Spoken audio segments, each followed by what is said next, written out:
صوفی بننے کا کیا طریقہ ہے؟ حارث صاحب منڈی بہاؤدین سے پوچھتے ہیں۔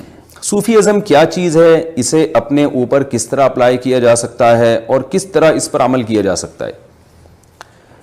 بھائی مسئلہ یہ ہے، صوفی ازم کیا ہوتا ہے؟ اصل میں تو سیدھا سیدھا ہمیں اللہ نے مسلمان بننے کا حکم دیا ہے، اور مسلمان کسے کہتے ہیں؟ جو قرآن و سنت کو فالو کرے، کبیرہ گناہوں سے بچے، کبیرہ گناہوں سے بچے اور فرائض و واجبات ادا کرے۔ یہ اللہ نے ہمیں حکم دیا ہے کہ ہم اس پر عمل کریں۔ فرمایا اولیاء اللہ جو ہیں ان پر کوئی خوف نہیں ہوگا قیامت کے دن۔ یہ کون لوگ ہیں؟ الذین آمنوا وکانوا یتقون، یہ ایمان لائے اور تقوی اختیار کیا کرتے تھے، یعنی اپنے عقیدے کو بھی درست کیا اور اعمال کو بھی درست کیا۔ تو اپنا عقیدہ بھی شریعت کے مطابق رکھیں، اعمال بھی، تو آپ انشاءاللہ جنت میں جائیں گے۔ اس کے علاوہ کسی اور چیز کی ضرورت نہیں ہے۔ رہا یہ مسئلہ کہ صوفی ازم کیا ہوتا ہے، تو دیکھیں یہ جو میں نے بات بتائی ہے نا کہ گناہوں سے بچیں اور اپنی اصلاح کریں، گناہوں سے ظاہری گناہ بھی باطنی گناہ بھی، تو یہ جب آپ بچ جائیں گے مکمل تو نیک مسلمان بن جائیں گے۔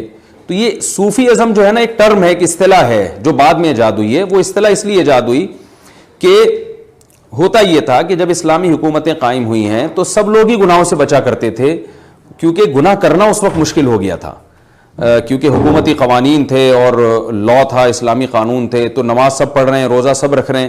تو جب انسان ایک چیز کا عادی ہو جاتا ہے نا، یوز ٹو ہو جاتا ہے، تو اس میں پھر وہ جذبات اور کیفیات ختم ہو جاتی ہیں، قربانی ختم ہو جاتی ہے۔ صحابہ کرام دین پر آئے قربانی دے کر۔ انہوں نے تو حضرت بلال آگ کے انگاروں پہ لیٹے، اور حضرت خباب بن ارت رضی اللہ تعالیٰ عنہ آگ کے انگاروں پہ لیٹے، حضرت بلال گرم تپتی ہوئی ریت پہ لیٹے۔ تو صحابہ نے تو قربانیاں دی تھی، پھر یہ قربانیاں ختم ہو گئیں۔ تو اس سے کیا ہوا ہے کہ اللہ کی محبت کے جو جذبات مسلمانوں میں ہونے چاہیے تھے، وہ جذبات آہستہ آہستہ ٹھنڈے ہونا شروع ہو گئے۔ جب آپ کسی کی محبت میں قربانی دیتے ہیں تو پھر محبت کو شے ملتی ہے اور جذبات پیدا ہوتے ہیں۔ تو اسلاف میں جو اللہ کی عبادت کے لیے رونا دھونا اور قرآن کو پڑھ کے وہ بے تحاشا رویا کرتے تھے، اور حضرت اکرمہ رضی اللہ رحمہ اللہ تعالیٰ جو تھے حضرت عبداللہ بن عباس کے شاگرد، وہ جب قرآن مجید کو اٹھاتے نا تو اٹھانے سے پہلے رونا شروع کر دیتے تھے، اس کو بار بار آنکھوں سے لگاتے اور کہتے ھذا کلام ربی ھذا عہد و منشور ربی عز وجل، یہ میرے رب کا کلام ہے، یہ میرے رب کا ایگریمنٹ ہے، عہد، یعنی معمولی چیز نہیں ہے، یہ میرے رب کا عہد نامہ ہے، کتنی بڑی کتاب ہے۔ تو کیسے ان کے جذبات تھے، ابھی قرآن کی تلاوت شروع نہیں کی اور رونا شروع کر دیا۔ تو اسلاف میں آپ کو ایسا بہت ملے گا۔ تو یہ کیفیات، یہ جذبات آہستہ آہستہ لوگوں میں ختم ہونے لگے۔ تو علماء کی بہت بڑی جماعت نے لوگ ایک خانقاہیں بنائیں، اس میں لا کے لوگوں کو مجاہدے کرواتے، ذکر کرواتے، تاکہ ان کی وہ کیفیات بحال ہوں۔ تو یہاں سے صوفی ازم، یعنی اس کو پھر ایک الگ اصطلاح بھی دے دی گئی، جو ان خانقاہوں میں آتا وہ صوفی کہلاتا، کیونکہ وہ اللہ کی عبادت میں لگے رہتے تھے اور ان میں خاص کیفیات پیدا ہو جایا کرتی تھیں۔ تو اس کو تصوف کہا جانے لگا۔ تو یہ ایک اصطلاح ہے، شریعت میں کسی چیز کو کوئی نیا نام دینے پر پابندی نہیں ہے، چیز یہ وہی تھی جو اسلاف میں تھی، لیکن اس کو ایک نیا نام دے دیا گیا تصوف کا۔ تو یہ تصوف چلتا رہا، آج بھی ہے۔ میں خود حضرت مفتی رشید احمد صاحب رحمہ اللہ سے بیعت تھا، اور حضرت نے جو ذکر ہمیں دیا تھا ہم وہ کیا کرتے تھے، اور خانقاہ میں رہا کرتے تھے اپنی اصلاح کے لیے، تاکہ اللہ ہمیں بھی کچھ، کوشش تو یہی کرتے تھے کہ اللہ ہمیں بھی نیک انسان بنا دے، کچھ عبادت میں دل لگے۔ تو یہ سلاسل چلتے رہے، جن میں مشہور سلسلے 4 ہیں: نقشبندیہ، سہروردیہ، قادریہ اور چشتیہ۔ میرے شیخ حضرت مفتی رشید احمد صاحب رحمہ اللہ تعالیٰ کو 4 سلسلوں میں اجازت ملی تھی بیعت کی، 4 سلسلوں سے خلافت ملی تھی۔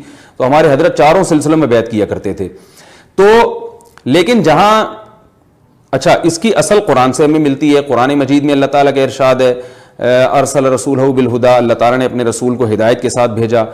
اسی طرح دوسرے مقام پہ قرآن میں آتا ہے وَيُعَلِّمُهُمُ الْكِتَابَ وَالْحِكْمَةَ وَيُزَكِّيهِمْ، کہ رسول صلی اللہ علیہ وسلم ان کو کتاب سکھائیں گے، ان کو حکمت سکھائیں گے، اور ان کا تزکیہ بھی کریں گے۔ تزکیہ کے مطلب ان کی ایسی ٹریننگ کریں گے کہ گناہوں سے پاک ہو جائیں۔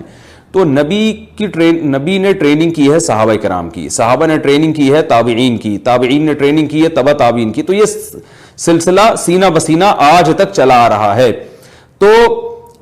تو یہی ہے کہ کسی بزرگ کے پاس بیعت ہو کر اپنی ٹریننگ کروانا ان سے۔ تو یہ صحابہ میں بھی تھا، البتہ بیعت اس وقت نہیں تھی، یہ تصوف کی بیعت اس لیے نہیں تھی۔ اس کا علماء نے جواب یہ دیا ہے کہ اس وقت خلافت پر بیعت ہوا کرتی تھی۔ اگر کوئی بزرگ اپنے ہاتھ پر لوگوں سے بیعت کروانا شروع کر دیتے تو حکومت کو یہ خطرہ ہوتا کہ یہ کہیں میرے خلاف بغاوت نہ کر رہا ہو، ورنہ گناہوں سے توبہ کی بیعت رسول اللہ صلی اللہ علیہ وسلم سے بھی ثابت ہے۔ 28ویں پارے میں رسول اللہ صلی اللہ علیہ وسلم کو اللہ تعالیٰ نے حکم دیا یا ایھا النبی اذا جاءک المؤمنات یبایعنک علی الا یشرکن باللہ شیئا ولا یسرقن ولا یزنین ولا یقتلن اولادہن ولا یأتین ببہتان یفترینہ بین ایدیہن وارجلہن ولا یعصینک فی معروف فبایعہن واستغفر لہن اللہ۔ اے نبی، عورتیں آپ کے پاس آئیں بیعت ہونے کے لیے کہ شرک نہیں کریں گی اور چوری نہیں کریں گی اور زنا نہیں کریں گی، کسی پر بہتان نہیں لگائیں گی، تو ان باتوں پر آپ ان سے ان کو بیعت کریں۔ تو یہ خلافت کی بیعت نہیں تھی، یہ اس بات کی بیعت تھی کہ یہ آپ سے معاہدہ کر رہی ہیں کہ یہ گناہ سے بچیں گی۔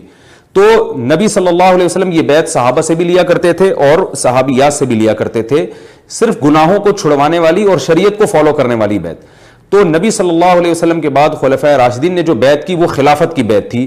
یہ اصلاحی تعلق والی بیعت انہوں نے اس لیے نہیں کی کہ اگر یہ بیعت شروع ہو جاتی تو اس بات کا خطرہ موجود تھا بادشاہوں کو، خلفاء کو، کہ یہ کہیں ہمارے خلاف بغاوت والی بیعت نہ ہو، اور ہم یعنی کہیں ایسا نہ ہو کہ مجمع اپنی طرف اکٹھا کر کے حکومت کے خلاف یہ سلسلہ شروع ہو جائے۔ تو جب یہ خوف ختم ہو گیا تابعین تبع تابعین کے دور میں کہ اب خلافت والی بیعت نہیں ہو رہی، تو پھر انہوں نے تصوف کی جو بیعت، تصوف سے میری مراد گناہوں سے توبہ اور اپنی اصلاح کروانے والی بیعت دوبارہ سے شروع کروائی، کہ پھر بزرگان دین اپنے ہاتھ پہ بیعت کرواتے تھے کہ ہمارے ہاتھ پہ بیعت کرو کہ تم ہماری نگرانی میں زندگی گزارو گے اور ہم شریعت کے جن احکام کا تمہیں حکم دیں گے ان کو فالو کرو گے، جن احکام سے، شریعت کے جن احکام سے ہم تمہیں روکیں گے ان سے تم رکو گے، اور جو ہم ذکر تمہیں بتائیں گے وہ قرآن و سنت ہی کی روشنی میں ہوگا، وہ ذکر وہ تم پابندی سے کرو گے، تمہارے اندر اگر کوئی گناہ ہے وہ نہیں چھوٹ رہا تو ہمیں بتاؤ گے تاکہ ہم تمہیں نسخے بتائیں وہ گناہ تم سے چھوٹے، یعنی اپنی اصلاح کرواؤ گے ہم سے۔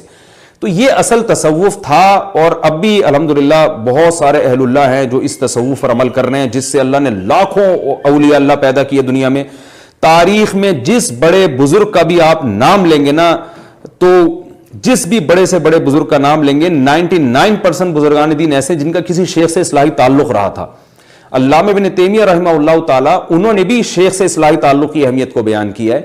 تو کسی نہ کسی شیخ سے انسان کو چاہیے کہ جو اللہ والا ہو، علم مضبوط ہو، اس سے اصلاحی تعلق قائم کرے انسان اور اپنی اصلاح کروائے، یہ ہے تصوف۔ لیکن اس میں خرافات بہت آ گئیں، اور اتنی خرافات کہ شیخ اگر شریعت کے خلاف بات کر رہے ہیں تو بھی شیخی کو فالو کر رہے ہیں، پھر شیخ کو پرکھنے کا کوئی کرائٹیریا ہی نہیں ہے۔ پہلے تو شیخ کو پرکھا جائے گا کہ یہ خود قرآن و سنت پہ بھی فالو کر رہے ہیں کہ نہیں کر رہے، اگر وہ نہیں کر رہے تو پھر وہ آپ کی اصلاح کہاں سے کریں گے۔ لیکن آج کل بہت ساری جگہوں پہ کیا ہوتا ہے کہ شیخ کا کوئی معیار ہی نہیں ہے، بس وہ گدی نشین شیخ چل رہے ہیں، وہ فلاں بزرگ نے فلاں کو بٹھا دیا تھا اپنی گدی پہ، اب وہ بٹھانے میں غلطی ہو گئی ان سے، تو بھائی انسان ہے، اس سے غلطی بھی ہو سکتی ہے نا۔ بعض دفعہ شیخ کسی کو خلافت دیتے ہیں کہ میرے نائب ہیں، اس وقت وہ نائب ٹھیک ہوتا ہے لیکن بعد میں بگڑ جاتا ہے۔ تو لوگوں نے بس یہ دیکھنا ہے کہ قرآن و سنت کو اب بہت سی جگہوں پہ نہیں دیکھا جا رہا، بس لوگ یہ دیکھتے ہیں کہ یہ جو ہے نا وہ بس وہ چونکہ فلاں سے کی گدی نشین ہے، پھر وہ نہ پردہ کروا رہے ہیں، بہت سو کی تو داڑیاں ہی نہیں ہیں، بہت سو نے خلافتیں دینے شروع کر دیں، بینک میں ایک سودی بینک میں ایک آدمی جاب کر رہا ہے، شیخ صاحب اس کو بھی خلافت دے رہے ہیں، اور وہ فلمیں دیکھ رہا ہے، ڈرامے دیکھ رہا ہے، اس کو بھی خلافت دے رہے ہیں، حلال و حرام کی اس کو پرواہ نہیں ہے، وراثت تقسیم نہیں کر رہا وہ، اس کو بھی خلافتیں مل رہی ہیں۔ تو اس میں بہت معاملہ بہت جگہوں پہ بہت خراب ہوا ہے۔ پھر وہ اس میں غلو ہوتے ہوتے یہاں تک ہو گیا کہ جو ہے نا وہ بعض خانقاہوں میں تو بدعتیں اس قدر زیادہ شامل ہو گئیں۔ تو یہ ایک المیہ ہے کہ تصوف کی لائن میں برائیاں بہت پھیلی ہیں۔ ہم نے خود بڑے بڑے بزرگوں سے بات سنی ہے کہ صوفیہ کرام سے دین کو فائدہ بھی بہت ہوا، لیکن دین کا بیڑا بھی بہت غرق ہوا اس سے، یعنی بدعات بہت شامل ہوئی ہیں۔ تو اس لیے تصوف کی اہمیت اپنی جگہ، لیکن اس میں یہ صحیح اور کھوٹے میں فرق کرنا بہت ضروری ہے۔ تو جنہوں نے بھی یہ سوال پوچھا ہے، اگر آپ چاہتے ہیں کہ اللہ تعالیٰ آپ کے اندر کی حالت کو بھی درست کر دے اور صحیح اعمال پر آ جائیں، تو آپ کو چاہیے کسی اللہ والے بزرگ سے آپ تعلق قائم کریں، ان کی صحبت میں وقت گزاریں، لیکن اللہ والے کو پہلے پہچانیں، اس میں ٹائم لگائیں۔ ایسا ہی نہیں کہ بس کسی کی کوئی دعا دیکھ لی، رو کے دعا کرا رہے ہیں تو چلو جی ان کے ہاتھ پہ بیعت ہو گئے، یا دو چار بیانات سن لی ان کے ہاتھ پہ بیعت ہو گئے۔ تو کسی اللہ والے کی صحبت میں وقت گزاریں، ان کو پرکھیں کہ یہ کیسے ہیں، اور واقعی ان سے فائدہ ہو رہا ہے، دل سے دنیا کی محبت ختم ہو رہی ہے، اور وہ خود علماء کو فالو کرنے والے ہیں، بزرگ جو بھی ہے بدعات سے بچتے ہیں، سنت کی پیروی کرتے ہیں، تو پھر ان سے سوچ سمجھنے کے بعد اللہ سے استخارہ بھی کرنا چاہیے، دعا بھی کرنی چاہیے، ان سے پھر اصلاحی تعلق قائم کریں۔ اور پھر جیسے وہ ہدایات آپ کو دے رہے ہیں اس کے حساب سے چلیں. اسی کو صوفی ازم کہا جاتا ہے. اور یہ ایک ٹرم ہے, اصطلاح ہے, اور میں نے بتایا اصطلاحات کے لیے ثبوت کی ضرورت نہیں ہوتی قرآن و سنت سے کہ بھئی یہ لفظ قرآن و حدیث میں دکھاؤ, الفاظ کی ضرورت نہیں ہوتی, کام کی ضرورت ہوتی ہے. کام ہمیں قرآن و سنت سے ملتا ہے کہ نبی صلی اللہ علیہ وسلم نے صحابہ کی اسی طرح اصلاح کی تھی. تو آج بھی اہل اللہ ہیں جو دنیا میں بہت بڑی تعداد میں پائے جاتے ہیں. کسی اہل اللہ کو تلاش کر کے ان سے آپ بیعت ہو جائیں.